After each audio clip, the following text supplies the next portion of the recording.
자, 오늘은 제5회 2013년 3월달에 시행했던 3월달 첫 번째 시행했던 2013년 1회 문제 보도록 하겠습니다. 윈도우 7에서 작업 표시줄 그랬어요. 작업 표시줄은 어떤 겁니까?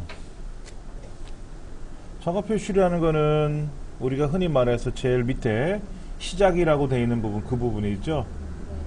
자, 거기에 가서 우리가 마우스 오른쪽 버튼 누르면 뭐 도구 모음 이런 게 있을 거란 말이에요. 예.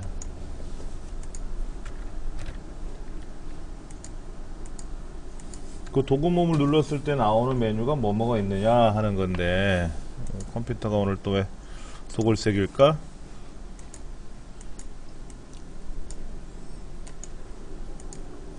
뭐 주소, 링크, 그 다음에 바탕화면, 입력도구 모음. 입력도구 모음은 항상 뭐 선택되어 있는 것 같고요. 알림 영역은 뭐예요? 알림 영역은 그 시계가 보이는 곳 있죠? 네. 밑에 오른쪽에 보면 시간 표시되어 있고, 그 다음에 볼륨 조절하는 거, 볼륨 조절하는 내용이 나와 있고요. 그 다음에 거기에 네트워크 환경에 관한 내용이라든지, 그 다음에 컴퓨터에 이상이 있는지 없는지를 그때그때마다 환경을 좀 알려주는 메시지란이 있어요. 그런 걸 보여주는 데가 알림 영역입니다.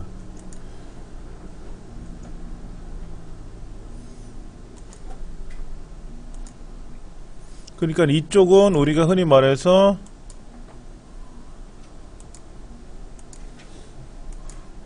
여러분 핸드폰에서 이렇게 제 건가요? 자, 알림 영역은 아니겠죠. 그러니까는 두 번째 문제, 다음 중 웹상에서 정보를 효과적으로 나타나기 위해 문서를 클릭하면 어디로 연결되고 하는 거네요. 너무나도 많이 했던 거죠. 하이퍼링크라고 하는 거. 프레젠테이션은 뭐 하는 거예요? 말 그대로 영어 단어 뜻으로 표현하면 표현하다라는 뜻. 우리가 흔히 말해서 파워포인트라고 하는, 그래서 뭐 우리 프레젠테이션 하자 이렇게 표현하지 않고요, PPT 하자 이런 얘기를 해요. PPT 하자. PPT는 파워포인트라는 프로그램 이름을 표현하는 거고, 예, 그 파워포인트라는 프로그램을 가지고 우리가 프레젠테이션을 하는 건데, 그만큼 대명사가 돼버린 거예요, PPT가. 예.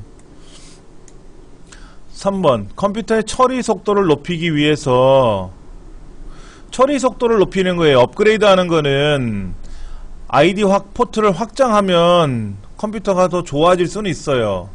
모니터를 좀 더 큰 거로, CD롬을 좋은 거로도 교체하면은 컴퓨터가 더 좋아질 수는 있겠지만 처리 속도하고는 좀 문제가 있겠죠. 그러나 이제 메모리를 늘리면 어떻게 될까요? 빨라져요. 자, 사물에 전자 태그를 부착했다 그러네요. 전자 태그. 대표적인 게 이제 RFID라고 하는 건데요. RFID 기술은 현재 우리나라 물류센터에서도 하고 있습니다. 그 다음에 DMB는, 이거는 디지털 뭐죠? 모바일 브로드캐스팅인가요? 우리가 이제 스마트폰에서 TV 보는 거죠? 예. 자, RFID가 정답이 되겠고요. RFID는요, 굉장히 많이 사용 범위가 넓어졌는데요. 그 중에 하나가 뭐냐면 양주병에도 붙어 있어요. 양주병. 그래서 양주가 뚜껑하고 이제 몸통이 있지 않습니까? 그래서 이렇게 돌려 따면은 가짜인지 진짜인지 모르잖아요. 그래서 거기다 RFID 기술을 넣어가지고요, RFID 스캐너를 가지고, 또는 스마트폰에 있는 QR코드처럼 RFID 스캐너가 있거든요. 그걸 딱 갖다 대면은 그 안에 이 양주는 언제 생산됐으며 뭐 정품이다 이런 걸 표시를 하는 게 있나 봐요. 안 먹어봤으니 저도 모르겠는데, 그러면 이제 그걸 확인한 상태에서 술 마시는 사람이 직접 탁 따는 거예요. 그걸 이제 병이 오픈이 되면은 신호가 끊어지는 거죠. 그렇게. 참, 양주병이 하도 가짜를 많이 만들어서. 윈도우 7을 부팅하는 과정에서 그랬는데, 부팅한다고 하는 것은 흔히 말해서 우리가 바탕화면에 아이콘이 나온다 이렇게 생각하시면 되는데요. 제일 먼저 우리가 해야 할 일은 전원을 켠단 말이에요. 전원을 온하면은 그 포스트라는 게 있단 말이에요. 포스트.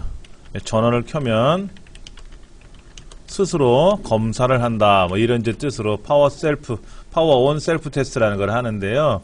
그러면 어떻게 검사를 하느냐 하는 거지. 어떻게 검사를 하느냐. 그럼 검사하는 거는 검사하는 프로그램이 기계 안에 들어있을 거 아닙니까? 그렇죠. 그 검사하는 프로그램은 롬이라는 곳에 롬에 기억이 되어 있는데, 예, 롬에 기억이 되어 있고요. 그 다음에 이제 바이오스라는 말이 나와요. 바이오스는 뭐냐면 베이직 인풋 아웃풋 시스템이라는 거의 약자인데, 예, 그러니까는 전원을 켜면은 검사를 한다는 거죠. 그럼 뭐를 검사하느냐? 이 컴퓨터 안에 입력장치, 출력장치, 처리장치 이런 것들이 얼마나 어떻게 들어있느냐를 검사하는 거예요. 그래서 롬 바이오스라는 게 롬에 들어있는데, 그래서 롬 바이오스라는 걸 이용해서 기기를 점검을 하게 되는 거죠. 그 점검한다는 뜻은 포스트고, 그 포스트 하기 위해서 하는 검사 프로그램은 바이오스 롬에 들어있는 거고, 예. 바이오스가 정답이 되겠죠. 그 다음에 인터넷을 이용한 전자우편이라고 그랬는데, 전자우편에서는 가장 제가 많이 말씀드렸던 게 이제 송신할 때는 SMTP를 쓰고 수신은 POP를 쓴다 그랬어요.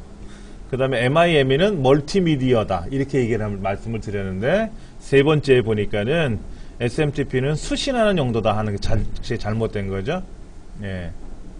네 번째 보기도 POP가 전자매를 받아볼 수 있다 그랬잖아요. 그게 수신이고 SMTP도 수신이잖아요. 그러면 둘 중에 하나는 틀린 거겠지.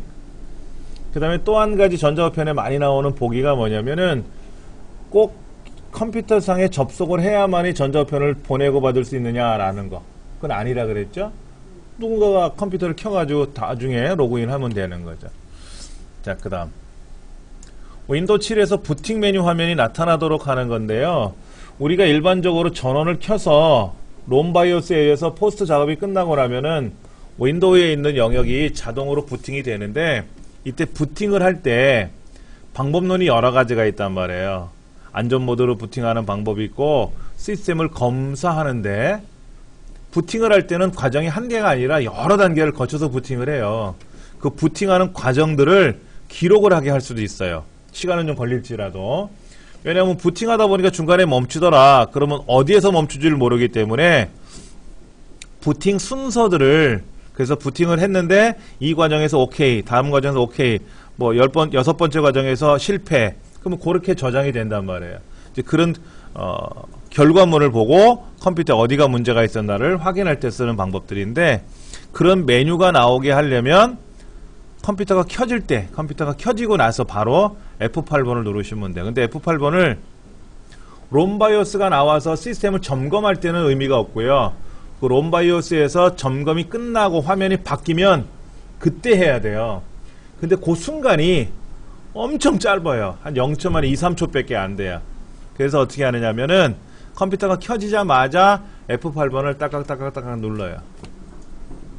원래는 그 윈도우가 켜지기 전에 탁 누르라고 하는데 그 시점 맞추기가 어려워요. 그러면 이제 제일 위에 정상 모드, 그 다음에 안전 모드, 그 다음에 안전 모드 네트워킹, 뭐 이런 식으로 나온다 하는 거죠. 그게 F8번. 자, 그 다음 데이터를 처리하는 과정에서 일정한 분량이 될 때까지 모아서 한꺼번에 처리하는 거다. 그런데 이걸 일괄 처리라고 하죠. 일괄 처리.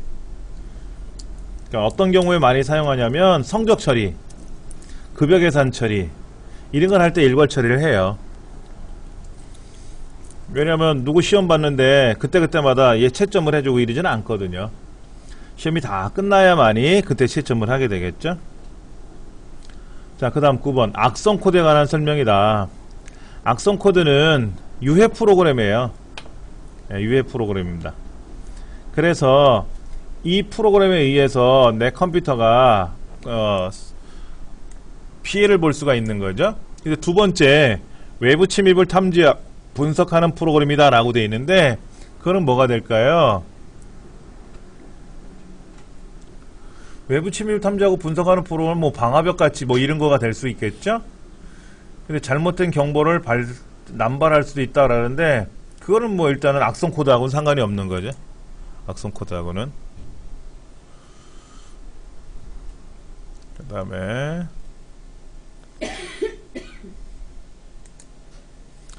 윈도우 7에서 프린터 인쇄에 관한 설명이다 그랬습니다. 프린터 인쇄. 프린터를 인쇄할 때는 일단 우리 집에 프린터가 뭐 5가지가 설치가 되어 있던 10가지가 설치되어 있던 간에 그 중에 반드시 한 대는 기본 프린터로 지정이 되어 있거든요. 그래서 인쇄 명령을 걸면 그 기본 프린터로 무조건 설정이 돼서 인쇄가 들어가요. 근데 그때 프린터 목록 중에서 하나를 바꾸고 싶으면 인쇄 명령을 걸어서 그때 프린터 목록 중에 하나를 선택하시면 되겠죠. 그 다음 이제 인쇄 명령을 한번 걸고 나면은 걔가 이제 프린터로 전송이 될 거 아닙니까? 이렇게 인쇄하기 전에 대기하고 있는 문서는 편집할 수가 없죠. 편집이 끝난 걸 인쇄 명령을 걸었기 때문에 그거는 더 이상 권한이 없다. 그 다음에 뭐 우리가 시험을 떠나서 여러분들이 혹시나 그런 거 해보셨나 몰라요. 주민등록 등초본 같은 거라든지 가족관계부 같은 거 인쇄해 보셨습니까? 네. 예, 댁에서 인쇄하시면 가족관계부는 대법원 홈페이지에 들어가면 무료로 인쇄가 가능하고요. 네. 그 다음에 이제 주민등록 등초본이라든지 이런 것들은 민원.go.kr 들어가시면 되고요. 단지 저런 건 있더라고요. 그 뭐더라? 우리 집에 세대주가 누구 있는지를 확인하는 거. 그건 동사무소에 직접 가셔야 돼요. 뭐 우리가 대출을 받는다든지 할 때 우리 집에 누구 들어와서 살고 있는지 그런 거 보는 거. 그거는 바로 인쇄가 안 되고 가서 해야 되는 경우가 있더라고요. 그 다음에 한 번에 연산 처리해서 사용하는 데이터의 단위를 말했는데 비트는 0이냐 1이냐를 말하는 거고요. 바이트는 1이냐 A냐 뭐 골뱅이냐 어떤 글자 하나를 말하는 거거든요. 그러면 이제 글자가 모여서 그런 낱글자가 모여서 하나의 낱말이 돼야 되겠죠. 낱말이 돼야 돼. 그걸 이제 우리는 워드라고 하죠. 워드는 3가지가 있죠. 풀워드 4바이트가 있고 하프워드 2바이트가 있고 더블워드 8바이트가 있고. BPS는 뭐냐면요. 바이트 퍼 세컨드. 앞에 B자가 대문자면 바이트고요. 소문자면 비트예요. 이건 바이트 퍼 세컨드인데 초당 전송하는 속도예요. 1초에 몇 바이트를 전송하느냐, 통신을 통해서 전송하느냐 하는 전송 속도를 말한다. 지금 55페이지 11번 문제 하단에 보시면은 해설이 잘 나와 있으니까 그 해설을 참조하시면 될 것 같습니다. 뭐 니블도 나와 있고 바이트도 나와 있고 다 나와 있는 것 같습니다. 12번 문제. 인터럽트라고 하는 것은 뭐냐면 중단 개입이라 그래요. 중단 개입. 예, 우리말로는 중단 개입인데 뭐냐면 컴퓨터가 작업을 하다가 피치 못할 일이 생길 수가 있단 말이에요. 그러면 그 일을 계속 할 수가 없는 상황이 된 거예요. 예를 들면은 인쇄를 한참 하다가 보니까 종이가 없대. 그럼 인쇄 못 하잖아요. 종이가 없는데 계속 잉크만 뿌려주면 안 되잖아요. 예. 또 잉크가 없으면 또 인쇄를 하면 안 되잖아요. 그럼 빈 종이만 나올 거 아닙니까? 그럼 잉크를 넣어라, 뭐 종이를 집어넣어라. 또는 사용자가 인쇄 명령을 작업하다가 중간에 취소를 눌러야 될 거 아닙니까? 취소를 눌러야 될 때도 있거든요. 그럼 중간에 하던 일이 멈춰야 되겠죠. 그런 거를 우리는 인터럽트라 그래요. 그러니까 현재까지 하던 일을 기억시켜요. 그리고 그 인터럽트 원인이 뭔지를 확인해야죠. 종이가 모자라 그럼 종이를 다시 집어넣고 인쇄 계속 버튼을 누르면 또 이어서 인쇄가 된다든지 하는 거죠. 근데 이제 인터럽트 중에서 하드웨어적인 인터럽트가 우선순위가 높아요. 소프트웨어적인 인터럽트보다. 그 다음에 하드웨어적인 인터럽트, 외부 인터럽트라고 하기도 하는데 그 외부 인터럽트 중에서는 정전에 의한 인터럽트가 가장 우선순위가 높습니다. 하드웨어 결함이 생긴 경우에 인터럽트가 우선순위가 높다 그랬죠? 세 번째가 틀린 거다 하는 거 보시면 됩니다. 인터넷 서비스 중에는 우리가 가장 많이 사용하는 서비스가 WWW, 월드 와이드 웹 서비스라는 걸 많이 쓰죠. 그 다음에 이제 FTP는 파일을 보내고 받을 때 쓰는 건데, 우리 홈페이지 같은 거, 홈페이지 만드는 과정이 있어요. 홈페이지를 만들게 되면은 내 PC에서 홈페이지를 제작을 해가지고 PC에서 테스트를 해보거든요. 그 테스트가 끝나고 나면 그때 비로소 이제 인터넷이라는 실제 공간에다가 데이터를 전송을 해줘야 되는데, 그때 사용하는 것도 FTP고요. 두 번째 텔넷은 원격 접속이라 그래서 내 컴퓨터에 접속하는 게 아니라 다른 사람의 컴퓨터에 접속하는 거예요. 그러니까 나는 지금 이 강의실에 있는데 네이버 컴퓨터에 접속하고 싶다 이거죠. 우리가 네이버에 들어가서 로그인 하지 않습니까? 근데 이렇게 하는 것을 원격 접속이라고 하는데, 과거에는 이제 텔넷이라는 서비스가 있어서 그 텔넷 프로그램을 이용해서 접속하고 했었다. 뭐 USB는 다른 얘기죠. 근데 이제 이런 것들이 월드 와이드 웹이라고 하는 WWW라고 하는 우리가 흔히 말하는 웹 브라우저를 이용해서 접속하는 방법이 있지 않습니까? 그렇게 해서 네이버도 들어가고 뭐 게임도 하고 자료도 보내고 받고 전자우편도 사용한단 말이에요. 그래서 그게 가장 보편화된 방법 중에 하나다. 자, 14번은 화면 장치에 관한 얘기를 하는 거죠. 화면 장치에 관한 얘기를 하는 건데, 자, 지금 문제가 윈도우 7에서는 디스플레이 등록 정보라고 부르고, 디스플레이 등록 정보라고 말하고, 윈도우 7에서는 개인 설정이라 그래요. 윈도우 XP하고 7하고 좀 다른데, 개인 설정이라고 하는 것은 흔히 말해서 화면을 조정할 때 쓰는 거예요. 화면. 바탕화면의 그림을 바꾸거나, 바탕화면의 색깔을 바꾸거나, 뭐 해상도를 바꾸거나, 이런 거예요. 근데 볼륨이라는 거는 이제 소리잖아요, 소리. 그러니까는 틀렸다. 그것이. 그렇게 생각하시면 됩니다. 옳지 않은 거니까. 네 번째.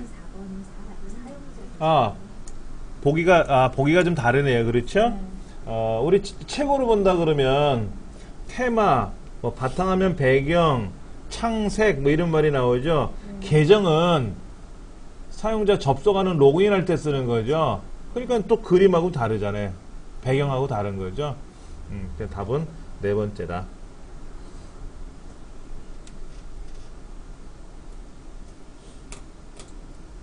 사실은 이 14번 문제가 본래는 이 문제예요. 14번 문제가 본래가 이건데, 이제 윈도우 XP에 관한 게 안 나오잖아요. 그러니까 이제 윈도우 7로 프로그램 바꿨단 말이에요. 그러니까 테마는 그대로 있고, 바탕화면 배경이란 말 대신에 바탕화면을 쓰고, 그 다음에 창색, 화면 배색이라고 말하고, 그 다음에 사용 볼륨이라는 말을 쓰려고 했더니 볼륨이라는 말이 없죠. 여기 뭐가 있어요? 스피커라고 나온단 말이에요. 스피커. 그러니까 보기를 바꾼 것 같아요. 실제로는 이렇게 출제가 된 건 아니었습니다. 예. 소리 쪽에 관련된 내용이 옛날 문제에 나왔었고, 요즘 그 다음 15번 멀티미디어에 관한 내용이네요. 멀티미디어 그러면 대표적인 게 뭐죠? 대용량, 복합적인 거, 그 다음에 디지털, 그 다음에 쌍방향, 압축 기술, 뭐 이런 거죠. 그러니까 인터넷 기술이 발전하다 보니까는 이제 멀티미디어가 대중화가 됐고요. 그 다음에 인터넷이 빨라진 거죠. 인터넷이 느리면 못해요. 보내기, 받기 하기 힘드니까는. 그 다음에 저장 장치도 발전을 했어요. 그래서 대용량의 데이터를 우리가 처리할 수가 있습니다. 어제, 오늘 아침에 제가 영화를 좀 봤어요. 집에서. 뭐 요즘 재밌는 영화들이 많이 나왔더라고요. 근데 용량들이 엄청나요. 엄청나. 그래서 한 5-6편 영화를 복사를 하려고 봤더니 뭐 한 25기가 뭐 이러더라고요. 옛날 같으면 CD 한 장에 영화를 담았단 말이에요. 700메가. 이제는 700메가 갖고는 안 되고 뭐 3기가, 4기가씩 영화가 들어가는 거죠. 그 다음에 디지털 방식으로 돼 있으니까 되는 거고요. 그러니까 두 번째, 아날로그라는 말이 틀렸네요. 자, 인터넷상에 존재하는 각종 자원들의 위치를 표현하는 주소 체계를 뜻하는 용어가 있는데 그게 URL이다. URL이다. 그러니까 URL은요, 우리 이 책에 나와 있네요. 이렇게 쓰죠. http 콜론 슬래시 더블 점 네이버 점 뭐 com 이렇게 쓰고, 그 다음에 ftp 콜론 슬래시 ftp 점 뭐 어쩌고 저쩌고 쓰고, 그 다음에 텔넷 콜론 슬래시 어쩌고 저쩌고 쓰고. 그런데 요거를 잘 보세요. 메일2는 이렇게 콜론으로만 끝나요. http 콜론 슬래시 ftp 콜론 슬래시 텔넷 콜론 슬래시 메일2 콜론. 그러니까 보기 중에 메일2 콜론 슬래시 이렇게 쓰면은 틀린 거다 이거죠. 요건 틀린 거다 이거죠. 이건 틀린 거고, 그럼 뭐가 맞는 거다? 여기 없다 이거죠. 여기 없다 하는 거. URL은 주소예요, 주소. 쉽게 말하면 우리가 인터넷 들어가면 이런 것들이 있을 거예요. 이렇게 제가 인터넷 들어가서 여기 강좌 문제 모음을 제가 한번 눌러봤는데요. 요거죠, 요 주소예요, 주소. 여기 주소, 요 주소를 제가 눌러봤는데 그 주소가 이렇게 길어요. 이 주소가 길어요. 우리는 보통 요렇게만 쓰지만 그 이하 굉장히 길단 말이에요. 예, 요것들이 바로 URL이다 하는 거죠. 근데 URL 안에는 여기 보세요. HTTP 이걸 뭐라고 불러요? 이런 거를 프로토콜이라 그래요. 프로토콜. 그 다음에 여기 앞에 뭐가 있어요? 책을 보시면 URL 형식을 보니까 프로토콜 콜론 슬래시 그 다음에 호스트 주소, 그 다음에 뭐 포트번호는 생략할 수가 있고요. 그 다음에 이제 경로 이런 게 쭉 나온단 말이에요. 그랬죠? 예. 우리가 흔히 말하는 www.naver.com 이거는 뭐예요? 이건 도메인이고, 이 도메인하고 프로토콜하고 다 합치면 이거를 URL이라고 부르는 거고. 근데 그 프로토콜에서 메일2는 콜론으로 끝나는 거예요. 슬래시가 없어요. 그게 좀 특이하다라는 거 기억하셔야 됩니다. 인쇄가 안 되는 경우에 대체 방법이다. 인쇄가 안 돼. 그럼 뭐가? 인쇄 명령을 걸었더니 인쇄가 안 된대. 무슨 에러 메시지가 나왔겠죠. 프린터가 꺼져 있네. 이럴 수도 있고. 인쇄가 일시 중지되어 있는 건지. 내가 인쇄를 한참 하고 있는데 인쇄 명령에다가 중지 걸어놨어요. 그럼 어떻게 돼? 프린터가 멈춰 있거든요. 그럼 맨날 아래 한글에서 인쇄 해놔도 인쇄가 안 들어가요. 인쇄는 들어가는데 중지 상태니까 앞에 있는 게 빠져나가야 인쇄가 될 거 아닙니까? 그런 경우도 있고. 그 다음에 드라이버가 설정이 안 되어 있으면 어떻게 돼요? 삼성 프린터를 설치했는데 알고 봤더니 삼성이 아니라 LG 프린터야. 그 LG 프린터를 인쇄하라고 해놓고 알고 봤더니 프린터기는 다른 게 꽂혀 있다든지 이렇게 엉뚱하게 꽂혀 있으면 작동이 안 되겠죠. 예. 근데 스풀 기능이 설정이 돼 있든 안 돼 있든 인쇄는 됩니다. 예, 두 번째가 틀렸습니다. 컴퓨터가 얼마나 빠른지 느린지를 확인하는 것이 클럭 스피드인데, 클럭 스피드는 주파수를 가지고 움직여요. 헤르츠죠, 헤르츠. 1초 동안에 얼마만큼 전기적 신호가 움직이느냐 하는 걸 이제 헤르츠라고 하는데, 요즘은 메가헤르츠 아니지 기가헤르츠를 쓰지. 뭐 3.6 기가헤르츠. 3.6 기가헤르츠면 3600 메가헤르츠가 되겠죠. 뭐 밀리세컨드는 1000분의 1초고, 나노세컨드는 NS는 10억분의 1초고, CPS는 뭡니까? 캐릭터 퍼 세컨드. 초당 몇 글자를 인쇄하느냐 하는 프린터의 인쇄 속도 단위예요. CPS는 캐릭터 퍼 세컨드.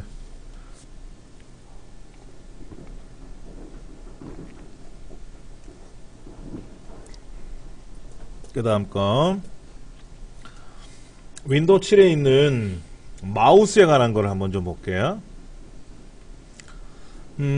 제가 여기다 마우스를 컨트롤 키 누르면 뭐가 이렇게 동글뱅이 나타나죠? 그런 기능도 할 수가 있고요. 그 다음에 제가 이제 마우스로 이렇게 휠을 오르락 내리락 굴리잖아요. 그러면 얘가 줄 단위로 움직일 건지 화면 단위로 움직일 건지 이런 것도 할 수 있고요. 그런데 키보드에는 오른쪽 숫자판 있지 않습니까? 이거를 이용해서 마우스처럼 사용하는 기능이 있긴 있는데 이건 접근성에 있는 기능이에요. 장애인을 위한 기능. 마우스에 있는 기능이 아니라 접근성에 있는 기능이다.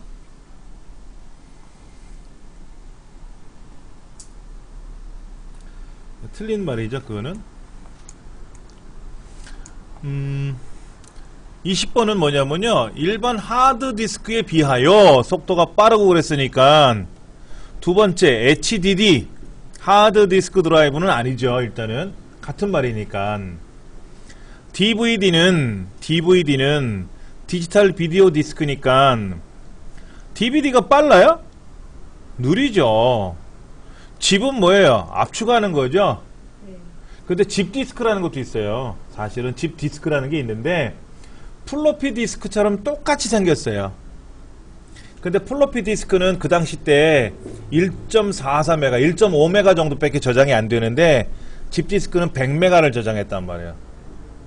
굉장히 많이 저장했던 거예요. 그 당시 시점으로는 굉장히 많은 저장을 하는 건데 너무 비싸요. 그 못 사. 너무 비싸니까는 함부로 못 쓰는 거지. 예를 들어서 내가 리무진을 하나 있으면 좋다 이거야. 근데 비싸니까 못 사잖아요.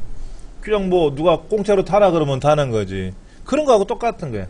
그러다 보니까 이 집 디스크도 사실은 생활화가 안 되고 다 사라졌고, SSD가 Solid State Disk의 줄임말인데, Solid State Disk라고 하는 거의 줄임말인데, 실제로는 굉장히 많이 판매를 해요. 요즘은요. 많이 판매를 하는데, USB 메모리 안에 들어있는 게 플래시 메모리잖아요. 이 플래시 메모리를 여러 개를 합쳤다고 보시면 돼요. 사실 플래시 메모리는요, 제가 오늘도 하나 택배가 와서 물건을 받았는데 64GB짜리 새끼손톱보다 작아요. 64GB짜리. 그러면 64GB 두 개 붙이면 128GB잖아요. 128GB 두 개 붙이면 256기가고요. 그것도 두 개 붙이면 512GB예요. 그러면 명한 반 정도 크기면, 증명사진 정도 크기만 있으면 용량이 굉장히 커질 수가 있단 말이에요. 그렇게 해서 사용하는 게 SSD예요. 그래서 열도 안 나죠. 열이 조금은 나긴 해요. USB 메모리도요, 한참 작업하고 나서 빼보면 따뜻해요. 근데 하드디스크는요, 작동되고 있는 하드를 만지면 뜨거워요. 하드는 뜨겁고요, SSD는 따뜻하고요. 그 정도 차이가 나고, 그 다음에 소음이 없잖아요. 디스크는 회전체지만 SSD는 반도체니까 소음이 없단 말이에요. 작게 만들 수 있다라는 이제 그런 특징이 있죠. 많은 사용자들이 SSD를 많이 사용하는데, 잠깐 보여드릴게요. SSD 보여드린다고 해놓고 잠깐 그 실물은 다 못 보여드렸죠? 그냥 그런 게만 있다라는 걸 여러분이 기억하시면 되고요. 요즘은 외장 하드디스크 대신에 외장 SSD 장치도 있더라고요. 여러분 외장 하드 보셨어요? 외장 하드 사용해 보셨죠? 그거의 두께가 절반밖에 안 되고요. 크기는 그것도 절반밖에 안 돼요. 그럼 어떻다고 봐야 되나? 크기가 뭐 거의 상상을 초월. 우리 배터리? 스마트폰 배터리 있죠? 그만해요. 그래가지고 거기서 꽂아요. 이렇게 노트북 옆에다. 그러면 뭐 되게 편리하게 사용할 수 있는 거죠. 자, 문제 읽어보겠습니다. 이제 엑셀 일반 쪽인데, 중간고사와 기말고사 점수를 이용해서 기말고사가 큰 경우에만, 기말고사가 중간고사보다 얼마 크냐 이거야. 만약에 10점이 더 크면 10점에 20%를 주는 거고, 그런 거죠. 자, 그러면 문제가 어떻게 되나 볼까요? 자, 여기 써 있네요. C의 두 번째가 기말고사가 중간고사보다 크다면, 그렇다면 뭐 하는 거죠? 기말고사에서 중간고사를 뺀 점수, 거기다가 20%를 곱해라 이거죠. 아니면 0을 줘라 하는 거고. 두 번째는 무슨 문제인가요? 중간고사가 중간고사에서 기말고사에서 뺀 값이 0보다 크다면, 즉 다른 말로 이 항을 바꾸면 중간고사가 기말고사보다 크다면 이런 거잖아요. 그러니까 두 번째는 중간고사가 기말고사보다 큰 거를 또 활용하고 있는 거예요. 그러니까 이건 틀린 말이죠. 세 번째는 뭐죠? C2 빼기 B2가 0보다 크다면, 뭐 같은 말이죠, 뭐. 자, 이거는 뭡니까? B2가 중간고사가 기말고사보다 크다면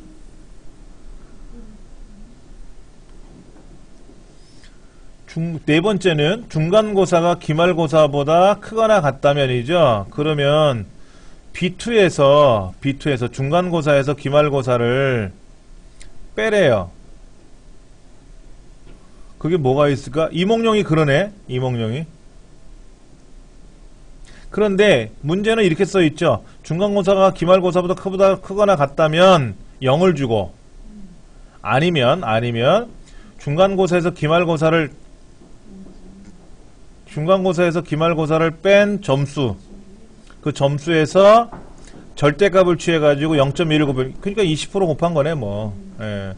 네 번째 같은 경우는 말장난이지, 뭐. 두 번째가 맞는 말이다.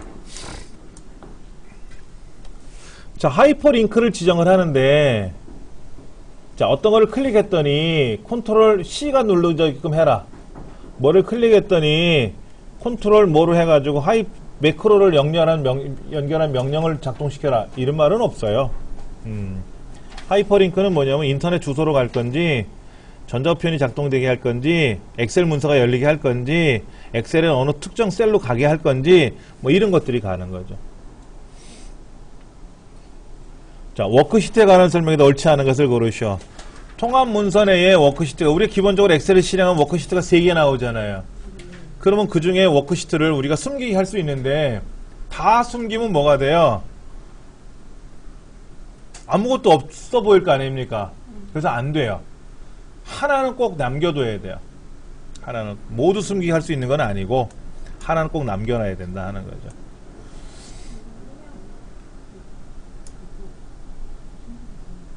응? 해볼까요? 자, 보세요. 엑셀에서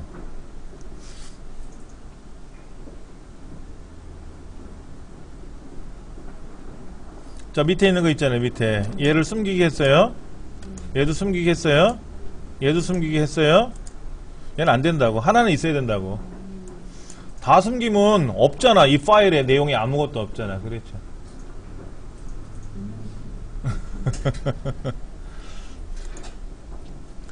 여기서 숨기기는 뭐예요? 보기에서 숨기기는 뭐예요? 보기에서 숨기기는 거는요, 이 시트 자체가 아니라 파일 자체를, 여기 북1이라고 돼 있잖아요, 위에. 그게 안 보인다고. 안 보이게 하는 거야. 숨기기가 아니라 안 보이는 거야. 숨기기라고 명령이 돼 있지만은, 이거하고 달라요. 예. 워크시트를 숨길 때 쓰는 거는 좀 다르다 하는 거죠. 예.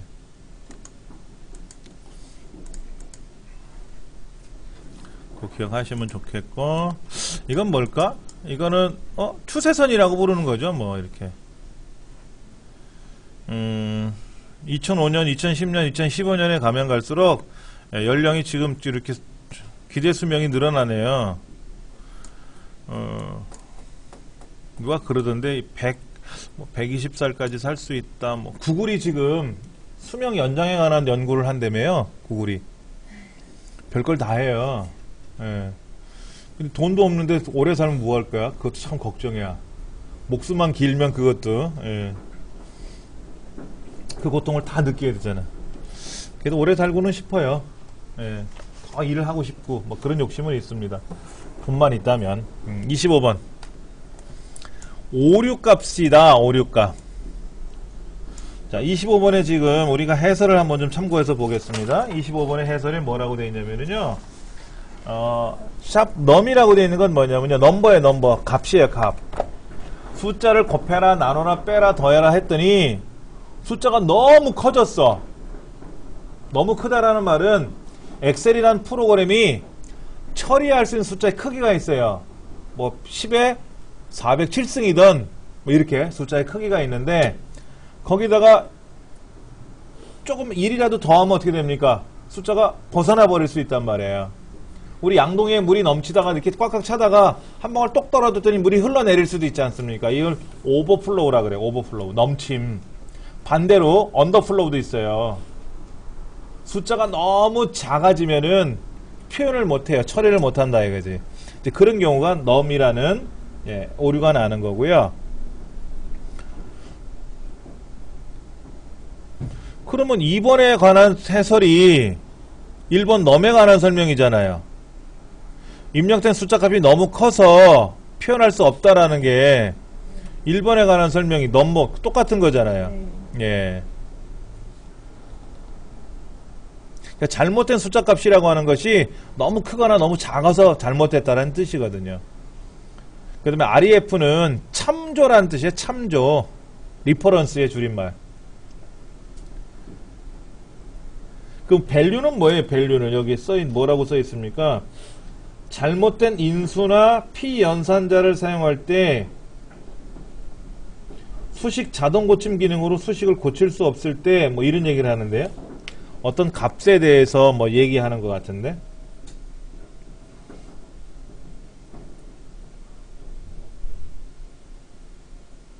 그 다음에 여기서 지금 두 번째 보기에는 이렇게 얘기하는 것 같아요. 숫자가 이렇게 컸단 말이야. 이렇게 컸어. 표시할 수 없을 때 이렇게 뜨죠. 이렇게. 샵샵샵 뜨지 않습니까? 샵샵샵이라는 말은 뭐예요? 숫자가 너무 큰데 표현이 안 된다라는 얘기죠.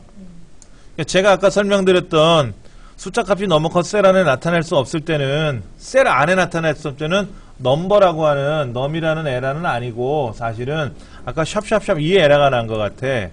이렇게. 그러니까 숫자가 얼마인지는 몰라도 현재 네 자리만 보여드릴 수는 없습니다. 특히 세 자리로 보일 수 없습니다. 그러니까 넓혀주세요. 이거 넓혀주세요. 뭐. 이것도 오류예요. 이것도 오류는 오류입니다. 근데 이제 정상적으로 우리가 말할 때 제가 아까 말씀드렸던 너무 크다, 너무 작다라는 의미는 아까 그 넘버에 관한 그 오류에 연관된 걸 설명드린 거고요. 26번에 네 번째 줄서부터 네 번째 줄이라 그랬네요. 그렇죠? 그러니까는 네 번째 줄의 내용이 반복되는 거죠. 세 번째는 네 번째 열이라 그랬잖아요. 문제 중에 반복할 행이라 그랬잖아요. 행. 당연히 행이 반복되는 거지. 4에서 4니까. 네 번째 줄이 항상 반복돼서 인쇄된다 하는 거죠.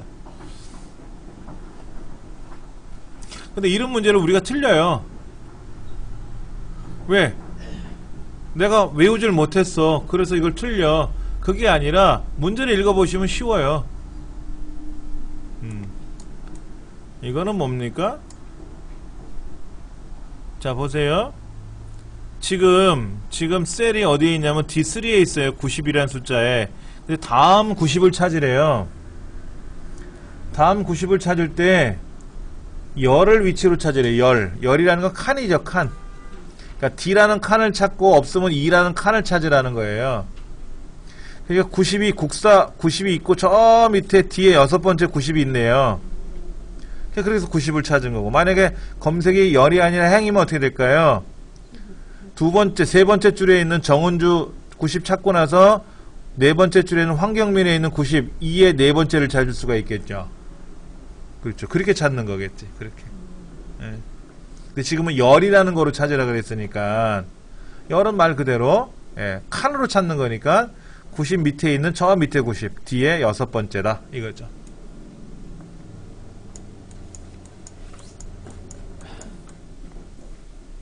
(28번인가요) 자 보겠습니다. 차트가요 어떻게 바뀌었는가 좀 볼게요. 차트가 두 가지가 바뀌었다 그러는데, 자 먼저 보니까 범례가 아래쪽에 있던 애가 위로 올라갔고요. 제목은 그대로 있는 것 같고요. 판매량이라는 축 제목이 세로 쓰기로 바뀌었고요. 그 다음에 갑축이 0에서 200까지 돼 있던 것이 10점서부터 최소값이 10으로 바뀌었어요. 그러면은 1번 축 제목에서 방향이 세로 방향으로 바뀐 거고요. 보조축은 오른쪽이 없죠. 우리 보조축 안 썼네요. 그렇죠? 그리고 최소값 변경됐고요. 범례가 위로 변경됐고요. 답은 두 번째다.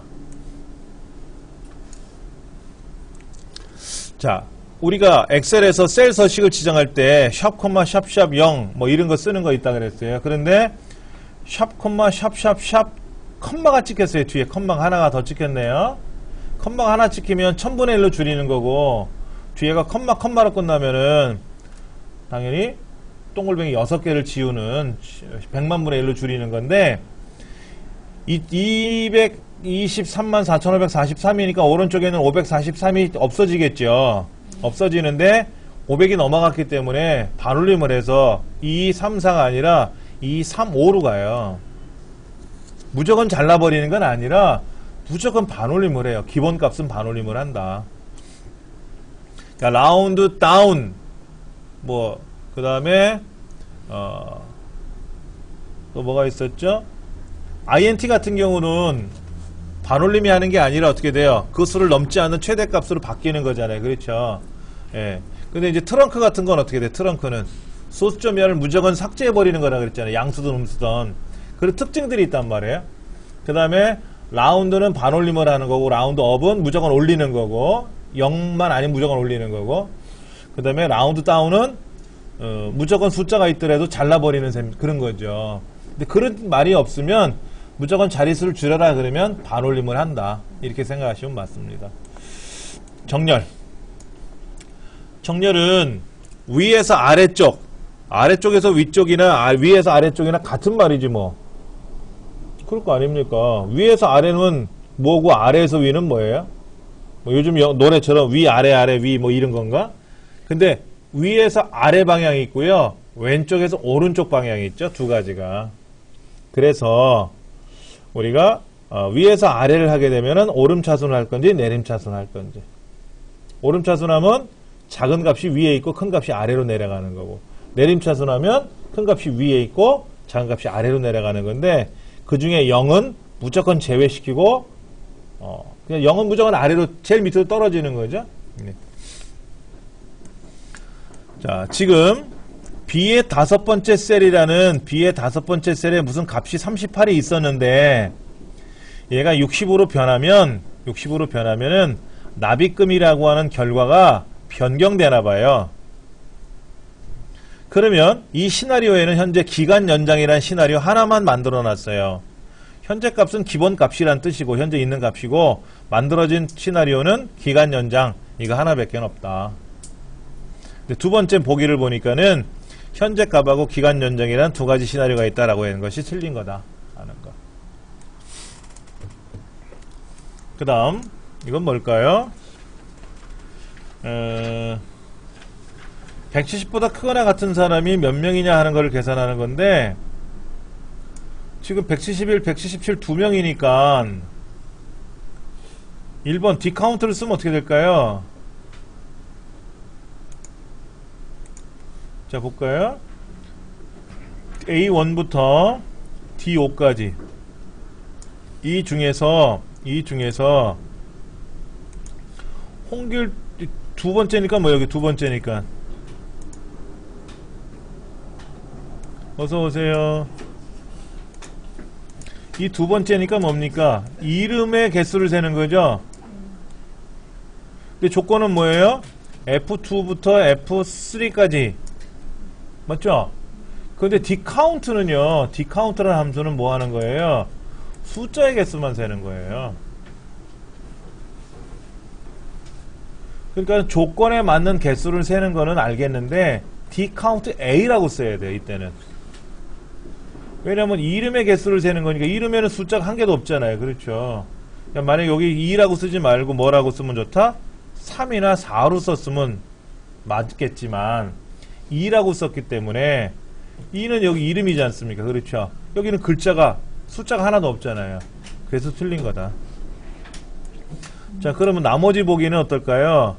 A1부터 똑같은데 D카운트 A라고 썼죠. 그럼 맞고, 세 번째 보기는 어떻게 썼어요? D카운트인데 세 번째 개수를 세라 그랬죠? 맞는 말이고. 그러니까 D카운트 A나 D카운트나 뭐 숫자를 세면 되겠지. 근데 아까 디카운트 1번 보기는 숫자의 개수를 세라 그래놓고 글자를 지정해 버렸으니까 답이 안 나온다 이거죠. 자, 피벗 테이블은 어떻게 하는 거죠? 피벗 테이블.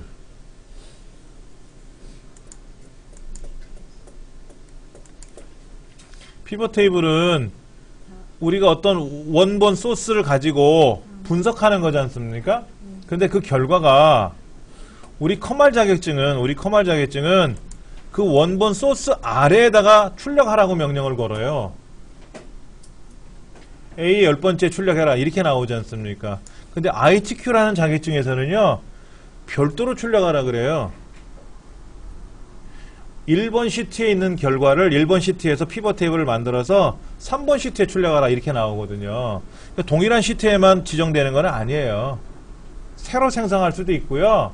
이미 만들어진 다른 시트에 출력할 수도 있고요. 자기 자리에다 출력할 수도 있고요. 예. 1번이 틀린 거다. 뭐뭐에만 그랬잖아요. 요거. 오로지, 반드시 뭐 이런 것들 몇 가지들 있다 그랬어요. 그렇죠? 차트를 만들 때는 반드시 원본 데이터를 참조해야 된다. 이거 맞는 말이고요. 또 부분합을 할 때는 반드시 정렬을 해야 된다라는 거 맞는 말이고. 그럼 몇 가지는 있어요. 자, 지금 볼게요. 1학년 일반인데 파일명이 한 칸 떨어져 있네요. 그렇죠? 그래서 혼따옴표가 들어갔고요. 1학년 일반이라는 파일에 있는 기말고사 시트예요. 그러면 시트명에는 느낌표가 들어가고 파일명에는 대괄호가 들어가잖아요. 맞죠? 그러면 분명히 파일명하고 시트명이 들어갔으니까 대괄호가 들어가야 되고 느낌표가 찍혀야 되는데 1번은 어땠어요? 1번은 대괄호도 없고 그리고 1학년 일반이 떨어져 있는데 헛다운표도 안 찍혀 있으니까 1번은 틀린 거고 2번은 꺾가로가 들어갔잖아요. 부등호가. 이것도 틀린 말이고요. 네 번째는 뭐예요? 괄호가 들어갔죠? 그것도 틀린 말이고. 그래서 3번 세 번째라고 보시는 거죠. 세 번째. 이거를 나보고 주관식으로 옳게 표현하시오. 이렇게 하면 힘들겠지만 고르는 거잖아요. 고르는 거. 파일명에는 대괄호가 들어가는 거고 대괄호. 그 다음에 빈칸이 떨어져 있으니까 헛다운표가 들어가야 되고 그 다음에 시트라는 말이 들어갔으니까 느낌표가 찍혀야 되거든요. 그러면 헛다운표하고 대괄호하고 느낌표가 어떻게 적용이 되는지는 그렇게까지 따지진 않아요. 나머지 1, 2, 3번, 1, 2, 4번은 뭔가 하나 부족하지 않습니까? 그러니까 그것을 맞춰라 이런 얘기죠. 5번 대화상자. 대화상자에서 실행 가능한 작업이 아닌 것은 했는데 페이지 탭에서 자동 맞춤 옵션을 이용하면 한 장에 모아서 인쇄할 수 있다. 뭐냐면 이 얘기죠. 기억나시나 모르겠어요. 제가 여기다가 저 끄트머리에다가 글자를 썼어요. 이렇게 글자를 쓰면 얘를 제가 이제 미리 보기를 하게 되면은 한 장에 인쇄되지 않고 엉뚱하게 여러 군데 찍히네. 6장에 지금 찍히고 있어요. 6장. 다시 줄일게요. 그러면 여기까지만 할게요. 여기까지만. 여기다 이렇게 쓰면 분명히 2장에 인쇄가 된다면 1장, 2장 이렇게. 근데 이거 좀 줄이면 한 장에 인쇄할 수 있을 것 같거든요. 그러면 이제 우리가 페이지 설정에 들어가서 얘를 자동 그러면 된단 말이에요. 자동. 그리고 인쇄 미리 보기를 하면은 이제 여기까지 한 페이지에 나왔잖아요. 빠져나와서 보면은요. 빠져나와 다시 페이지 설정 들어가 보면은 99페이지로 축소가 됐어요. 100페이지로 100%로 이제 인쇄를 하면은 2장으로 나눠지는데 1%를 줄였더니 어떻게 됐다? 한 페이지에 다 나온 거죠. 만약에 여기 데이터가 여기까지 들어있으면 어떻게 될까요? 여기까지 데이터 들어있다면 85% 자동으로 이렇게 할 수가 있더라. 근데 자동이라는 말은 뭐예요? 글자가 작아지겠죠. 그건 주의하셔야 돼요.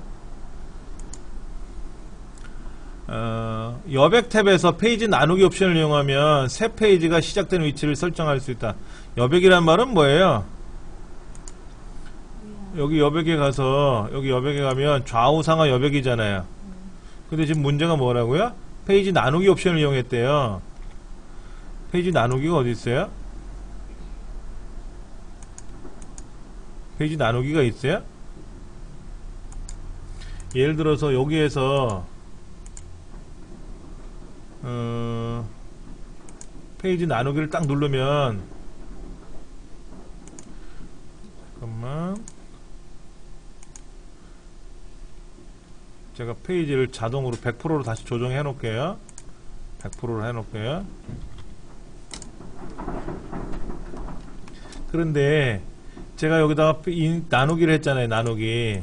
그럼 나누기 하면 여기가 1페이지고 여기서부터 2페이지잖아요. 그렇죠? 근데 제가 나누기를 여기다가 강제로 나눈단 말이에요. 그럼 얘가 1페이지예요. 얘가 2페이지고. 그래서 인쇄를 하면은 1페이지 어딘지 몰라도 여기까지가 되고, 2페이지는 위에서부터 여기까지 내려오는 거죠. 아래 한글에서 말하면 뭐예요? 컨트롤 엔터를 쳐서 강제로 페이지를 쪼개는 거예요. 우리가 엔터를 쭉 치다 보면 어떻게 돼요? 아래 한글에서는 줄이 들어가면서 자동으로 페이지가 구분되지 않습니까? 근데 나 위에 한 3줄만 쳐놓고 페이지를 바꿔버릴 거야. 그럼 컨트롤 엔터를 치면 페이지가 바뀌거든요. 이게 이제 페이지를 강제로 쪼개는 거죠. 그 다음에 이제 여기에서 페이지를 또 나누면 어떻게 될까요? 1페이지, 2페이지, 3페이지, 여기가 3페이지, 여기가 4페이지, 이렇게 1페이지, 2페이지, 3페이지, 6페이지까지 갔네. 뭐 아까 양이 너무 많아서. 이제 그런 문제가 생길 수도 있어요. 이거를 이제 원래대로, 그러면 이제 원래대로 다 돌아가서 한 페이지가 나올 수 있고. 자, 페이지 나누기 옵션이라고 하는 것은 새 페이지가 시작되는 위치를 설정할 수 있는 거는 맞는데 여백이라는 곳에서 하는 건 아니다. 이건 뭘까요? 학과명이 조건 범위가 어디 있어요?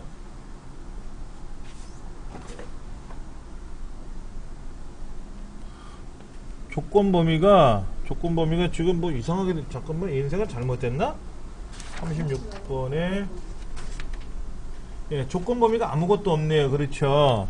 그럼 결과가 어떻게 되느냐 하는 거 먼저 보면은요, 여기 경영학과, 영어영문학과, 컴퓨터학과, 물리학과, 영어영문학과, 영어영문학과, 컴퓨터학과, 건축학과 되게 많단 말이에요. 학과명이 이게 너무 많으니까는 도대체 이름 학과가 몇 개가 들어있는지 모르잖아요.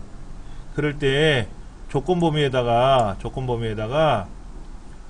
학과명을 쓰기도 해요. 그런데 복사 위치가 뭐예요? 복사 위치가 학과명만 인쇄하라고 됐잖아요. 그럼 여기 있는 데이터들 중에서 조건이 없으니까 어떻게 돼요? 다 나오라는 거지. 조건이 없으니까 있는 대로 나오라는 거죠. 그런데 동일한 레코드는 뭐예요? 반복되는 레코드가 지금 경영학과도 2번 나오고 영어영문학과도 2번 나오고 그러잖아요. 그러니까 뭐예요? 그냥 동일한 레코드는 한 번만 나와라 하는 거니까 위에 있는 경영학과 한 번 나오고 저 밑에는 경영학과는 안 나오겠지. 근데 성명은 또 김명민이는 나오고 저기 김경호는 안 나오면 흉하니까는 학과명만 출력하라고 돼 있잖아요. 결과는 이렇게 학과명만 쫙 나오는 겁니다. 중복을 피해서 하나씩만 출력할 때 쓰는 거죠. 이런 거예요. 좋아하는 취미가 뭡니까? 취미란에다가 쓰라 그랬더니 5만 가지가 다 나올 거 아닙니까? 근데 그 중에는 어떤 사람은 축구, 어떤 사람은 농구, 종류별로 있을 거 아닙니까? 그럴 때 이런 식으로 하면 뭐가 돼요? 우리 학과 학생들이 좋아하는 취미는 딱 종류만 나오겠죠. 몇 종류만. 요건 실제 실무에서도 많이 사용하는 기능입니다. 예.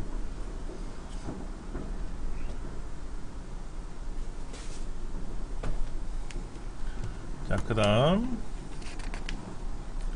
매크로 대화 상자 얘기가 나왔네요. 매크로 대화 상자를 부를 때는 Alt F8번 누르는 거죠. Alt F8번을 누르면 매크로 대화 상자가 열린다 그랬고요. 자, 여기 매크로 1이라는 이름으로 들어가 있네요. 매크로 1이라고 되어 있고요. 이때 이 매크로 1이라는 거를 선택하고 나서 실행을 누르면 어떻게 돼요? 매크로가 작동이 되겠죠. 그 다음에 매크로 2를 선택해 놓고 한 단계씩 코드를 실행해라 그러면 어떻게 돼요? 우리가 매크로를 만들 때 어느 셀에 가서 합계를 구하고 자동 채우기 하면 어느 셀로 가서 합계 구하는 명령 자동 채우기 세 가지 단계로 이루어졌지 않습니까? 그 단계가 하나씩 이루어진다 이거지. 예. 여기에서 지금 매크로가 지금 만들어져 있는데 여기 만들어져 있잖아요. 근데 여기다가 매크로 1이 아니라 매크로 2라고 쓰면 어떻게 될까요? 매크로 2는 없잖아요. 목록 중에 없으니까 그때는 만들기가 떠요. 지금 매크로 2를 선택한 거야. 이미 만들어진 매크로를. 그러니까는 만들기를 안 되지. 매크로 1이란 이름으로 만들 수는 없으니까 매크로 5 이렇게 하고 쓰고 하면은 여기 만들기가 활성화가 돼요. 그러면 새로운 매크로를 작성할 수가 있죠. 당연히. 없다고 한 게 틀린 말이죠. 이 옵션에 가면 뭐예요? 옵션에 가면 이 매크로 1을 뭐 컨트롤 C 누르면 매크로가 1이 작동되게끔 한다든지 하는 거를 변경할 때 쓰는 거죠. 옵션에 들어가서. 38번 문제는요. 데이터가 막 되게 많네요. 강서, 강남, 강동, 강서, 강북 네 가지가 있고요. 분기도 네 가지가 있어요. 그러면 원형 차트는 뭐예요? 강남 지역만 계산한다든지 처리한다든지 1, 4분기 현황만 처리할 수 있는 거지 않습니까? 동시에 한꺼번에 못한다 그랬잖아요. 근데 도넛형은 가능하다 그랬어요. 도넛형은. 원형 차트는 하나의 계열, 하나의 요소만 처리할 수 있다 하는 거. 매크로의 특징에 관한 설명에다 옳지 않은 것을 고르시오 했는데 기록한 매크로는 편집할 수 있어요. 언제든지. 우리가 편집하는 명령어를 몰라서 그런 거지 편집은 다 가능한 겁니다.